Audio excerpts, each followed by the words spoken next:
দর্শক, ঠাকুরগাঁও সদর পৌর নির্বাচনের খবর সংগ্রহ করছেন আমাদের সিনিয়র করেসপন্ডেন্ট ইমরুল হাসান। সরাসরি কথা বলছি তার সাথে। ইমরুল, ভোটের সার্বিক পরিস্থিতি কেমন দেখছেন?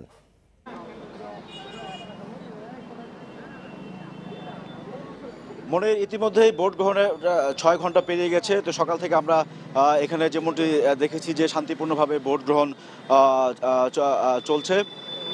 অনিয়ম এবং গোলযোগের কারণে এখানে ৩টি কেন্দ্র স্থগিত ছিল।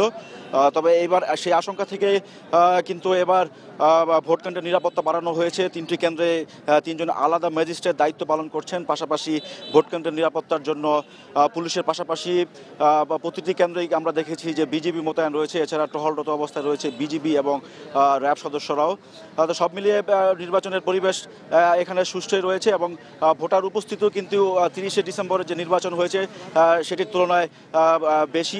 যদি একটি পরিসংখ্যান আপনাদের জানাই তাহলে বিষয়টি আরও পরিষ্কার হবে।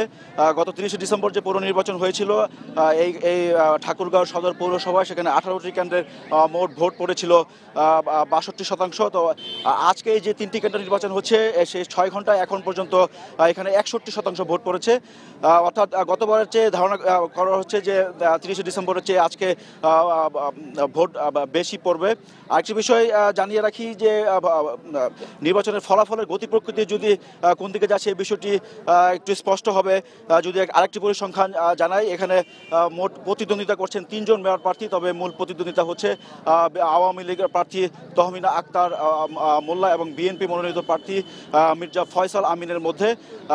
এই মোট এখানে কেন্দ্র রয়েছে 21টি, 3টি কেন্দ্র স্থগিত রয়েছে। বাকি 18টি কেন্দ্রের ফলাফল কিন্তু 30শে ডিসেম্বরের প্রিজাইডিং অফিসাররা ঘোষণা করেছিলেন এবং সেই ফলাফলের ভিত্তিতে বিএনপি মনোনীত প্রার্থী ধানের শীষ প্রতীক নিয়ে যিনি লড়ছেন তিনি পেয়েছেন 16,329 ভোট এবং আওয়ামী লীগের প্রার্থী নৌকা প্রতীকের প্রার্থী তহমিনা আক্তার মোল্লা পেয়েছেন 11,651 ভোট।